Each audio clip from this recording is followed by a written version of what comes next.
musi icya kabiri cya piri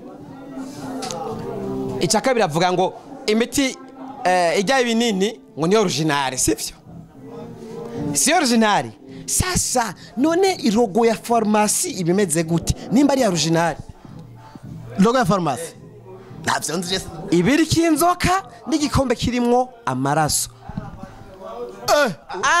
oya ego canke oya wewe natubika ubu tuvuga oya ubu tuvuga yuko imiti y'ikiruho bambaye imiti yantuze kiya kinini kiri ikinini ya binini tungwa ni byanyavyo siko muvuga byo kizongo na filmason rimwe sasa kubera ikirogo iri kamaraso igikombe cy'amaraso n'inzoka zenzi kuko batagize mpemu yera kare ka filmason nazo zoyihungira man ivi two mu kabari sivyo turi mu kabari akabari none mujini pesa uko na kabari akabari kawe kitwa gute ni Las Vegas na kare kashira ni Las Vegas snack bar yes snack bar none snack murazi cyarico umunsi mukuru wa laidi wetu abo bantu bamwemera nk'intumwa n'abamwemera nk'umwana w'Imana uno munsi wo babwira iki no kuvuga umuntu wese nabeho abeho ko ashatse ariko mugabo ntawe uzikiri mu nda y'isi no kuvuga umuntu wese afise ukwemera kwiwe kubera ko ndamubwiye ngo nagira ibi bimuvuye ko mugabo amenye ko kugira ngo ashike ku isi yabombwe n'Imana no kuvuga Imana yaramuremye bivuze ngo ibyo agira byose ntiyibagire yuko Imana yo mu ijuru ibaho reka tugushimire wetu kuko utanze impanuro nziza cyane gose uvuze ati abantu mu budasa bwabo babeho bubahana bubaha Imana kuko batazi kiri munsi y'isi uwo bukizi nawe uretse gusa imagination yacu aho tugera twese tuzi ko umuntu apfuye aja muri cercueil nka mama kamuhamba agapfa basa kagenda mugabo nyuma yo hajya hariho urundi rubanza ivyo yakoze no kuvuga ivyo yakoze rero nivyo akeneye kubazwa eske wewe muntu kuranyumviriza nturaba uko ndi raba kwanza ukwemera kwiwanje ndemera Imana ese urayemera canke uyemera kuri montage gusa babone kusenga ndo ivo muntu wanje ejo ne washika mu kuzimu uzosiga urimba ati Mana mpa isegonda rimwe gusa isegonda rimwe azuko pum Mana mfasha ngaruke ndabe ko byogenda neza kugira ngo urana nk'abantu bapfuye hamwe Imana baha nk'isegonda zibi canke zitatu base umunsi umwe ati ndabahe mwese umunsi umwe vyuka musore ku isi ndabangaye ubuzima bw'umunsi umwe urazi ibintu byo koreka no kuri harahotangwe ubutumwa impanuro bati ebana byayemeze uko ndahaze mu isego baba mu munsi umwe abantu bose babagororotse kubera bavuga ati bana hari yabimeze uko nuko ugomba kuvuga rero yuko abantu benshi batizera Imana cyane batagorokera Imana kubera batarapfa bazuke oya nuko batarabona kwanza ibiri mu kuzimu barabe amagogwa bafishe abandi babana kundi abandi bahangayitse batakoreye Imana je niko ndabivuga nzopfa nzogenda kandi simvuze ko ntazopfa mbogo umunsi napfuye zo kwibwira ijambo rivuga ngo nimba hari ibuka ko n'Imana ihari wowe ntiwizanye ku isi ibuka wowe umunsi wavyutse hari abandi bari muri morgue umunsi wavyutse hari abandi bari mu bitaro barorereye imisi gusa bace bapfa umunsi ufise microphone hari umuntu adashobora guterura ukuboko umunsi wikurandaba hari umuntu adafise amaso umunsi ashobora kujya akanyama ka benzi umugabo hari abandi batahasa amagereko ese ibyo byose nimbo bikwije niki kibuza kugira ushimira Imana reka tumushimire wetu nkuko aduhaye ubutumwa bwiza cyane gose buri umuntu wese akwiye kwibaza ku herezo giwiwe aho rero nawe rero ucira muri commentaire aho munsi ubivugemwe wetu yakubaje ngo urakunda Imana ivyo ntunyishure cawishura muri commentaire wetu arabaza ngo mbega wobuzi iherezo ryawe arabaza ikindi kibazo ngo mbega musi kuzimu wobuzi ikiriyo ngo abantu benshi barapfaka bashira muri serekeye bakagenda munsi bose muri make bafata urugendo rumanuka nta rumwe afata urugendo rutera ruduga ariko abapasiteri bakatubwira ko urugendo rutera ruduga rero wetu turagushimiye cyane gose nanye ndabashimiye cyane ko waramwageze hano ni byiza kubera ko mwebwe mufise igituma mwaje ngaha mufise igituma kugira ngo ubutumwa bw'ijambo ry'Imana bwamamare kure. Hari abantu benshi babonye bambaye filme cyangwa ututuntu bacavuga ngo bana ngo uya umusani ngo ntazi Imana, mutibagira yuko no umuntu uzeya no mu beba bitagute bajya muri muri Egiputa imbere yuko Musa akura bajya abantu bishyiraye ngo bagende, baragiye harageze igihe ababwiye ati abantu mwambaye inzahabu amasheneti biki byose ibi byose barabikura nibyo byabafashije kugira ngo Musa acuremwe ijya nkoni acarayazana byose donc bose barabizana bishira hamwe. Musa acabikuramo inkoni, iyo nkoni yafashije abantu benshi. Bivuze ngo rero nimba nambaye uko bivuze ngo nibi byarabayeho kandi byari bifise akamaro kera. Rero abantu babonye bambaye gutyo bana ujamani umuyiscroll oya umuyiscroll muvuge mu mutima wiwe, umuyiscroll mu mutima ntiburi ahantu agaragara. Nawe kwimosha igipara kimenga ikindi kwafuku wese kutabonye mu mutima. Imana ntishije kuntu wambaye, Imana ntishije mu mubiri ngo ariko bo Imana biyo ngo wari wize aho yabajije ibyo cyose. None wewe wa mujama we kubera kugenda mu ijuru uri kafiri bitugane warabuze kwa muganga Imana yoshibikubaza Imana iraba kwanza urubanza n'umutima gusa nta kindi. Yego barakoze cyane gose. Reka dusabe ubundi umushitsi w'iteka ngahaye abanze atwidondore kugira ngo dukomezanye nawe. Reka wibwire je ndakuza ariko muri make bavuga ngo nta mugabo yivuga mu izina atanyoye, ariko je sinsorora ahubwo ndagomba wivuge wibwire bari abantu bariko aradukurikirana. So by the names, my name is Watagwan Samji, always from Buja. Yeah, I don't know well Kirundi nanisumbua kimya lakini I understand everything, naelewa Kirundi lakini sio kusema ngo ni hatari sana ngo nasema Kirundi hatari, gusa ndakumva nakisikia kidogo nyene lakini Kiswahili ndio kinaelewa sana. Ya hapo ni fresh kweli. Ya kwa majina kama nimewambia jina langu ni Watagwan Samji from Kampala and right now nimewanguka ndani ya Buja. Ya abariko baratwumviriza murabumva avuze ko yitwa Samji akabava mu gihugu ca Uganda. Rero yisanze yashitse nga mu gisagara cyacu cy'u Burundi ca Bujumbura umugwa mukuru w'u Burundi. Turakwakiriye. Welcome bro, cause mimi mtoto wa hapa gusa nimekomalia sana Kampala, nikamaliza school kule nikasomea kule, yani kila kitu nikamaliza. Kwa sasa niko ndani ya Buja na my brother here na nimefungua kampuni ya kuvalisha manguo, yani navalisha kila mtu, mwimbaji wowote mwanataka, kama ni party kila kitu ni Samji company inavalisha kila mtu. So anywhere anytime niko ready kuvalisha kila wote. Kwa hiyo anawaambia kama huyo ni mfanyabiashara vya nguo acuruza impuzu zitandukanye z'abasani batandukanye, n'igitsina gore n'igitsina gabo. Unavalisha wa kike na wa kiume? Wote kila type unavalisha, ni kila mtu wote. Kama ni mwanamke ana show ama ana party, birthday parties, wote na wavalisha, ni kama kawa kama dawa. Yeah. Avuze yuko yambika ugwaruka rutandukanye, abakuze, abana, abagabo, abagore, bose arabambika. Reka ahubwo tushe tugira ko tunamubaza aho akorera kugira wewe uri kudukurikirana uzomurondere. Amaca akora muri agakofero kugira ngo mwese mumubone mu mutwe, ni mwamurondera muzomenye wo murondere wariwe. Samani tunakomba kidogo utoe kofia yako ili watu waone sura, wakija kwenye ofisi yako wakuone. Lazima kuniona ni kawaida, kikubwa ni contacts, kunipata kwa natumikia, wajue fasi gani. Unajua kama hivi tushakuwa mu.com, hawezi kumtafuta mtu hivyo bila kufast call, mnaongea kwanza na kuambia kwenye iko na kingine, sio by face. Utaka pafika kusamji company kukutana sometimes, juicy sio kila time na kwa nimepoa. Utaka kutana wengine watu fulani wanakupokea kimakazi. Yani mezani kikubwa sana ingekuwa ni contacts, kusema wapate namba yangu ama namba ya business, kusema wakinitafuta wanipate kiurahisi.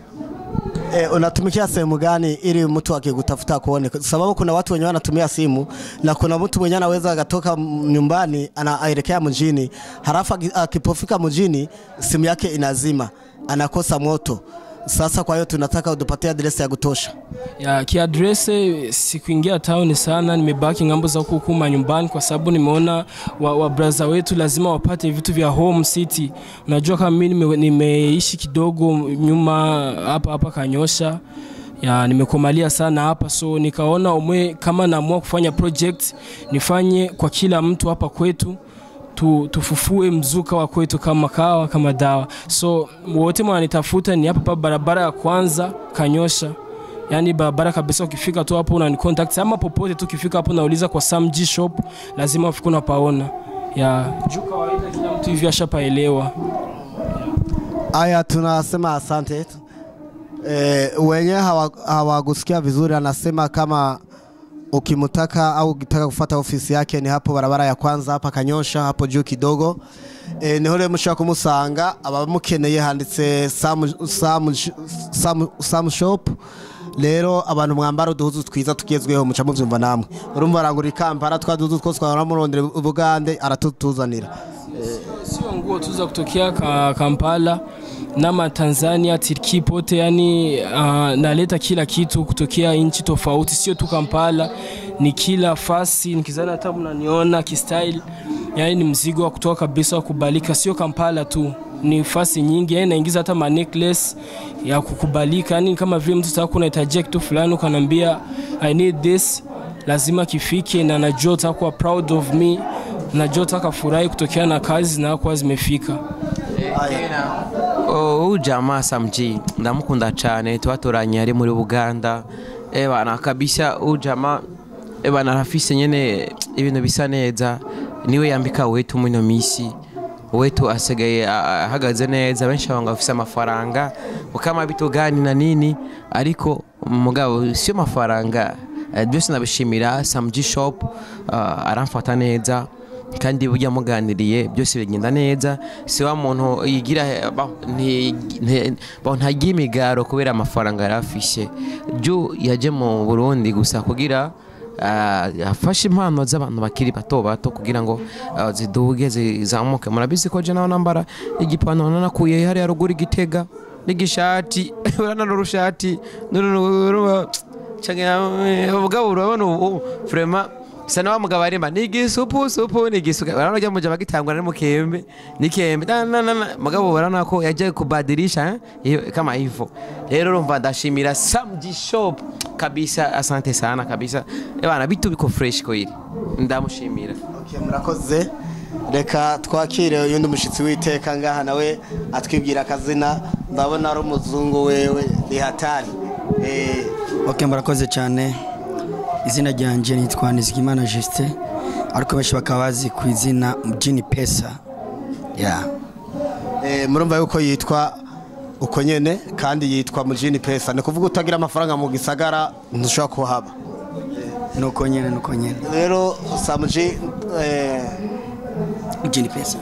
Mjini Pesa turakwakiriye kuri Yakini TV online. Yego cyane. Turagomba rero wibwire abanwanyi neza, wifafanue vizuri yagutosha. Okay, kwa kweli murakoze cyane. Nkuko namaze kubabwira ko ni Mjini Pesa. Ndi Mjini Pesa nyene niryo zina cyane nakunda kuri hamagagwa nkirakana gatoyi, sokuru wanje yakunda kunyita Mujijima. Ariko rero ndiko ndakura nanje candagahinyanyura niyita Mjini Money canke Mjini Pesa. Yego cyane. Usanzwe yawe uri artiste? Yego cyane. Ufise channel yawe yitwa gute kuri YouTube kugira tuzoze turabe indirimbo zawe turi beshi abagukurikirana? Murashobora kwandika Nizigimana Justin aho muca mu ntora.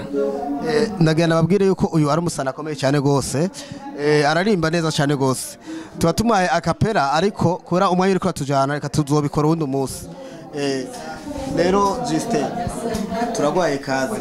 Yego cyane murakoze. Turabona yuko imeze neza cyane. Yego. Iyi show yibuse bite utuma muri no show?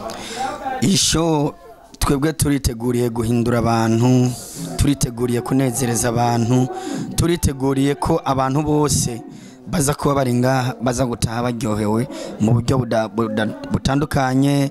Urabona ko turi kumwe n'abakina amakomedi anezereza abantu, natwe tukaririmba noneho tukuhira ku byo bakoze. Yego, reka tubashimire, hama ibindi nibaza ko baza kubikurikirana online. Murakoze cyane. Reka ndakwibutse ugende kuri Yakini TV Burundi, urasangayo ibiganiro byinshi byaba batama ngahaye. Yarana ko ari umuhumure, uyu n'umutama twubacane gose yanditse amateka. Mwamonye hariya Sam Shop hariya aye uriya n'umuntu akomeye cyane gose muri Buja. Mwamonye hariya wetu, abatazi wetu rero, wetu turi kuvuga ni wa wundi ahora yambara maske isa niya Yesu. Yesu w'ubunyoma w'ikinyoma.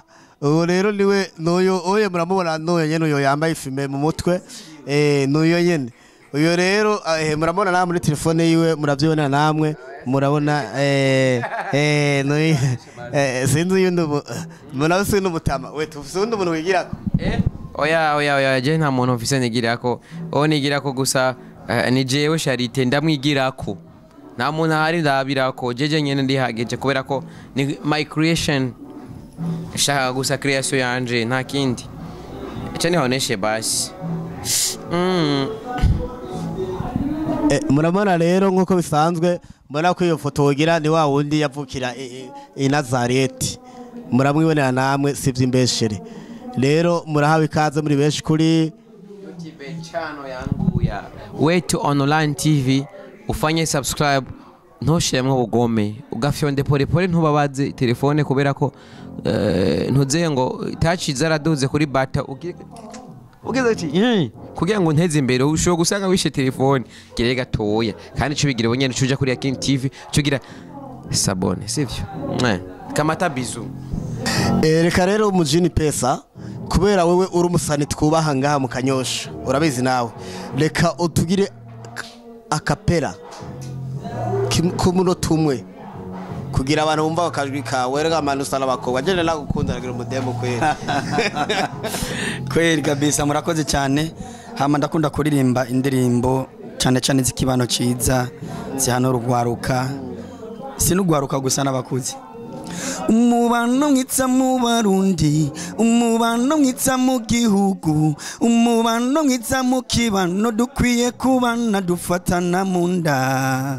Ayego horama, anyuma gato hahise basokuru bacu basangirira hamwe kumukenke umwe, natwabuye umunsi ingo twicare hamwe dusangirire hamwe, gwaruka guyu munsi nimuze dukundane, nimuze twubaka igihugu. Erega nitwebwe tugifise ingufu, erega nitwebwe tukibasha, erega nitwebwe Burundi bw'ejo, ingo tubere akarorero abanyamahanga n'amakungu.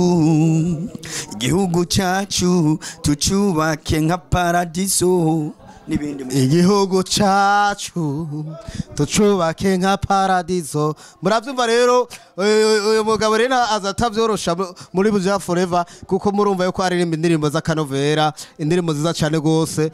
Ugwaruka muca mwimva namwe, babane mukunda barigara ngo ndagusanga mwicaye ahandi muce mu biheba. Yatubwiye umusani ngaha sivyo none, udakoze nakagire gute akarye nakajye, kuko uri kurajya wicaye bakugura isogisi bakugura ibintu byose uburi kuri ibi gihugu. Nuko rero reka rero mukurangiza rero duhe kapowera, mbasha kuvugana ga comedy, kuvugana kapowera umusani wacu wetu umunota umwe. Wetu ndakene gutwenga mikrofone je ndayisanga kuitanganyika yansize oya mwijuru nako Yesu wetu jana abantu mwijuru byagenda mwijuru turavyemeranije.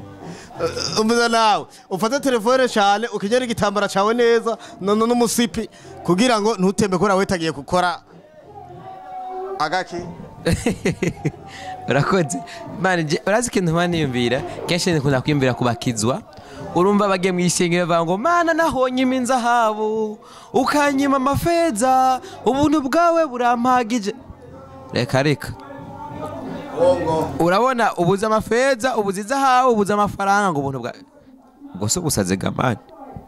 ngo naho wonyima amafaranga ukanyima amafeza ukanyima amasitiri ukanyima ibiki ubuntu bwawe burampagije eske ivyo ni byanyavyo gamani niba va gusenga ko buntu buguhagije ntuze kumeza uzoburyo ubwo buntu wewe umviriza imana niguha ivyo ukeneye apara bango yakujificha fanya direct babandi ngo ararira yes ararira yebutse yamaho ibaza ari so wawe tuje nko kiriyo ugahita uvuga ati papa yakini ararira yebutse ya dufate bamuhaye agenda yebutse rya gendra bamute yakini tutabeshanye wewe nkaho tugira ikimira kanya papa ari so imana babwire rero mu bantu ngo n'abambere vye ni number 1 kabisa ubu rero tubigire Yesu ku mana ibaze imana ikwiyumvira iki Yesu ararira yongera yigiriye mu ijuru ahantu heza yorira aho rero kibajaje cy'ubumesha kuri soro ubumesha na battery ararira papa yakina ararira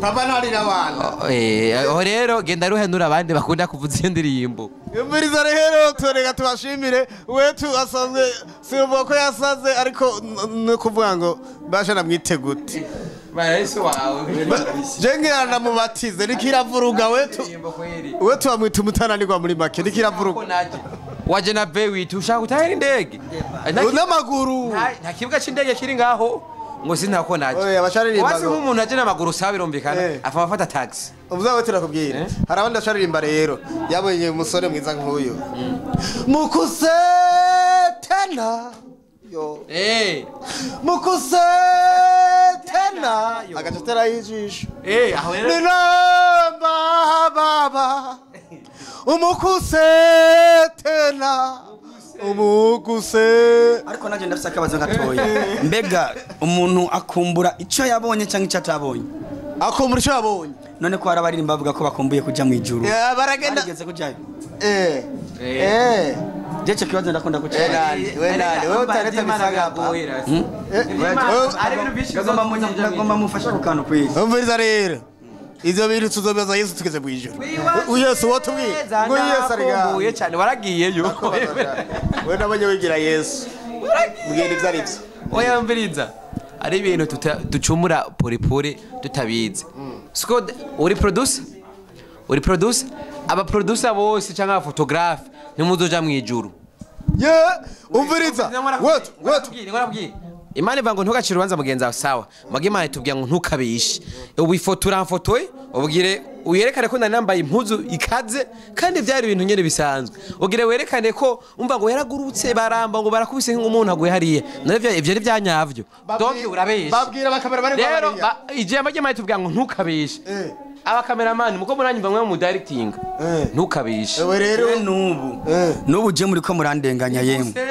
ko bahora bavuga nagomba maze utubazo tubiri mu mbabarire aha kwisi ni wacu canke si wacu sa aha kwisi ni wacu canke si wacu weshe nawe wacu ni mwijuru aha naho tubyita ngo turapanze bwa ariko navyo urakoze cyane kubera ko umuntu apfuye barira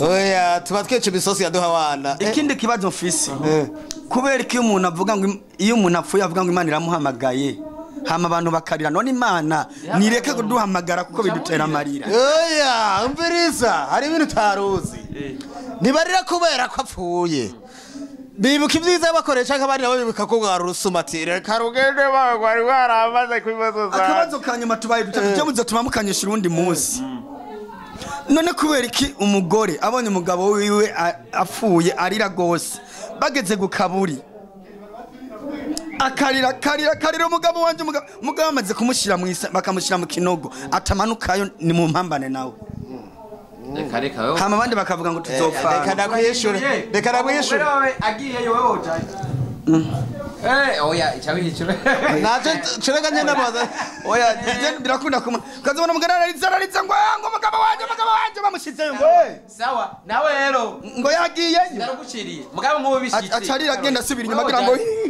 byarashitse umwegisa wandanya byarashitse umwegisa wa warapfa yego kabisa yarapfuye oya waragiye oya narapfa ateka sinagiye narapfa ariko je cyo ndakunda kugira ko ikibazo hariya kuri cimetière ndakunda kugira ko ikibazo ndakubwire rero Yesu yavuze ngo reka abapfu bahamba babo nigeze avuga ko hari umupfu ajana n'umuzima rero umuntu ari muzima ntiyokurikira umupfu habe kindi naco mureke imana ntiduhane bagabo dova turenze oya umbirize ibyo tuvugane byanyavyo byanyavyo urazi byari byo nagateme gashashe tugomba gukreya bitwa ngo byanyavyo mu gifaransa ni vya vrai mu Kiswahili vya ukweli mu Cyongereza ni gute hari umwongereza tukumwe muganda nga it's very good nivyo it's good It's true, bro. it's true kiragora oya umbiriza mana oya namba kugomba gufata intuze intama Yeah, it's true. Mu Kirundi? It's true. Kwa Kirundi? Yeah. kwa Kirundi Byanyavyo. byanyavyo byanyavyo okay reka rero tubashimire abakunzi bahera mu binda bariko baradukurikirana turavuze ati sonda subscribe wewe fotografe mtupige picha nzuri hapa picha nzuri ya kunata dusikie na sauti kwenye picha arimo pase nabonye avuye gusengesha bana sose achabya gusimba iyo mbisi yadiye muzama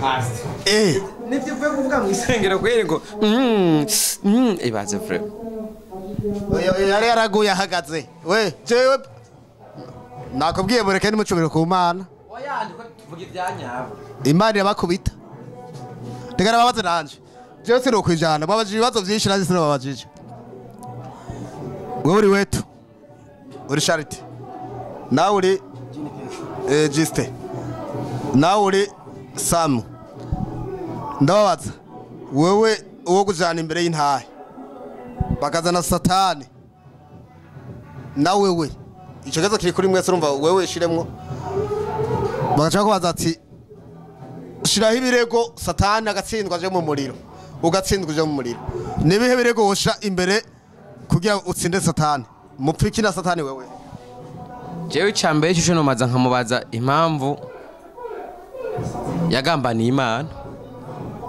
akavuga ati je mana wapi ndavuye ku bwami bwawe ntacyo yabura ibisigana zo kwivuga bibavutse none ugomba uhebe buranira Imana bo murakoze cyane jewe novuga ko je kugeza iyi saha none kubera iki Imana ifise ubushobozi bwo gukuraho satani mugabe ikabitarayikurao wewe rega ugiye mu kibazo shima nako baje ngo upfuki na satani oya mberize mana ni hori je novuga ko je gituma igituma je byo novyinjiramo je ko ari naco dupfa nawe naco dupfa nawe kwe wewe na bifu na satani Na hizo zambi ni shetani ndo nazifanya mani wewe kusema mwanze kumsema ngo ibingine vingi.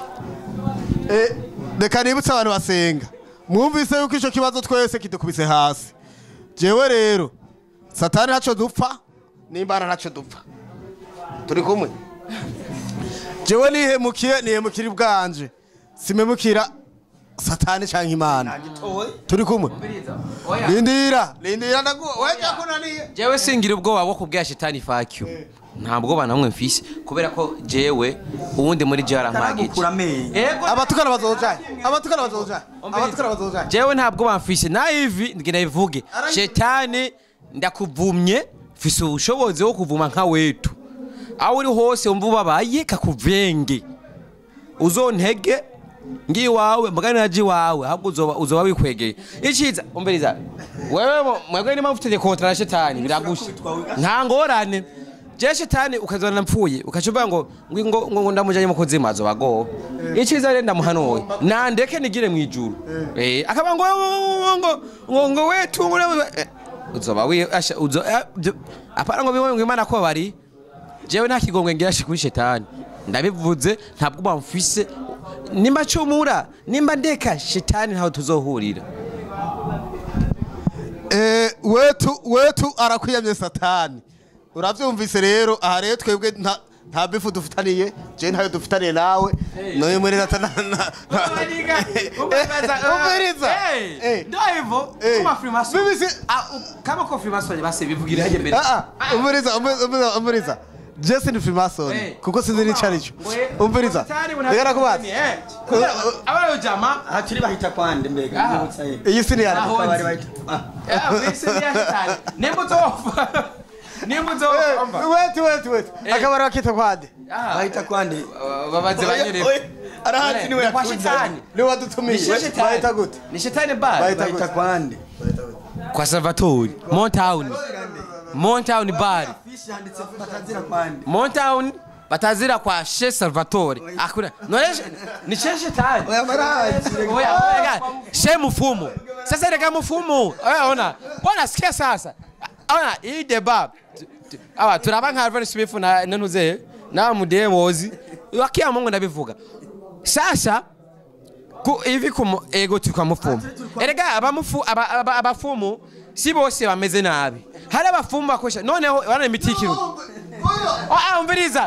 umviriza reka tuishyire mikrofone hagati uhoza kwa satani wewe umviriza je ntabwo bamfise ega hari abafumu ukuntu bameze beza hari abafumu none imiti kirundi ntuyebe kibaho kera umva abaseze batubwira ngo bana ngo imiti mikirundi ngo biragoye ngo ni bibi sivyo sika muvuga amakuru manjana gusa bitukume ngo umufumu ni no kera ibinini bitarasohoka twakoresha iki oya kenda kubaza ibinini bitarasohoka twakoresha iki oya urakora oya ibinini bitaraza twakoresha iki reka nakwishura wewe satani waraniwe no ibinini bitarasohoka imiti kama yikirundi none ubaye iki sasa inyuma y'abazungu baje bakazana iterambere y'abazungu hamwe badukubita inkoni za jamira 8 bakaca bazana bwa butumwa bavuga ngo kubisa ikofe nga mwongere nirindi kubera ko bari baza badagi bakuse ngaha babirige bashaka gutangaha nta na kimwe ntuwagira ubwoba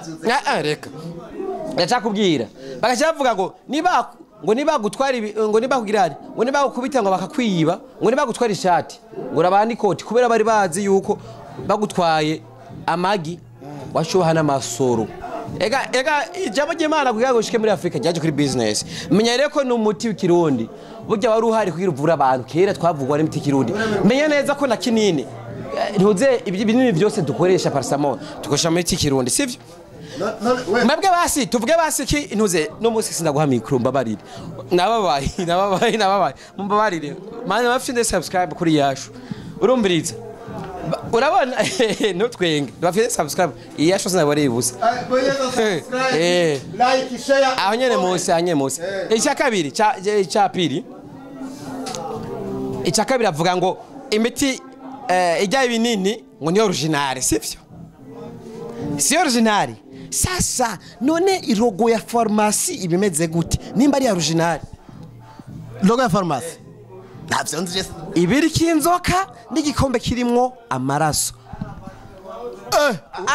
oya ego canke wewe natumika ubu tuvuga oya ubu tuvuga yuko imiti y'ikiru bambaye imiti yantuze kiya kinini kiri ikinini ya binini tungwa ni byanyavyo siko muvuga byo kizongo na filmason rimwe sasa kubera ikirogo iri kamaraso igikombe cy'amaraso n'inzoka zinzi kuko batagize mpemu yera kare ka filmason naho uzoyihungira man ivi two mu kabari sivyo turi mu kabari akabari none mujini pesa uko na akabari kawe kitwa gute ni Las Vegas na kare kashira ni Las Vegas snack bar yes snack bar none snack murazi cyari cyo snack urazi cyari ni snack bar snack urazi cyari ni snack bar oya urabizi yayo snack kareka reka none inzoka kubera inzoka kuko impemu yera kutavuze Saint Las Vegas kareka kubesha man hari ahantu tugomba tujya no masengero ahantu filmason uzoyihunga sintojeje katolika sinjojeje abaki maguzo manzura abe neza sivyo hari ama eglise amwe makoresha amabuji none buji bayikoresha iki kandi ahari amatara mu isengero buji bazikoresha iki kandi amatara aba yakakabona none wewe oya mbwira buji mu masengero bazikoresha iki kandi sinjojeje aba protestant canke abaki ahari benshi bakoresha amabuji mu isengero amabuji bakoresha iki kandi muri eglise habona kugira werekane mpemu yera kareka mpemu yera avuze ngo azoza mu ibuji uragwaye mu mutwe none umuco utaja muri spotlight cyangwa utaja mu projecteur nuwahe spotlight ni kiru kareka nkomeze cyane ndabihevye umeshasikia wetu anafana satani sana. Twebwe muri Afrika hari ibintu byinshi twagiye turabona sefate gusa hari ibintu bimwe mu by'amasolite adutera ubwoba kandi rero ikiganiro kirangiye wetu yemeye wetu nabishira kameramani wetu aremeye yuko filmason iriho hose kandi wetu nawe yambaye ikintu cyane ngo kingi nyamba ni kingi nde mwami Yesu kingi nde King Jesus Jesus ibyanditse. Okay rero turabashimiye cyane sare ko dukurikirana wetu rero ntiyemera Imana ntiyemera na shetani bose ngo nabajama ubu rero urumva wetu rero ibyo byamucanze natwe rero tukaba twemera nde Imana yo mu ijuru yonyene gusa nitwapfa twebwe jewe ndi journaliste mu ijuru rubazo cyabama akazi ko kuvuga ubutumwa mu ijuru nze ndatwara message kujya kwa micro kwera twebwe tushikara ubutumwa kuri rero wetu nawe dushama akazi ko kuzaratwenza Imana waje kawaida Imana twasinye contract nombirize aho nzotangurira umba nkapfa nzoba ngiye gusinya contract ku Mana ko ngiye gutwenza Yesu canke Imana reka ari bidukora mwisi ugasanga ushaye ku Mana Imana ikarabisho gukoze gabiga twegati none nkuru imbere none je ndarugire yente Yesu akashaka ati rureke ngiye ruzoba rurihanura uri mu bya bindi rero tubizo birihanura sawa ejo tuzogera kwa pastor badusengere twese turavyemeranyije nukuri no kubinde bikubwiye kandi ndanavyemeye wetu rero turabashimiye abasani bacu.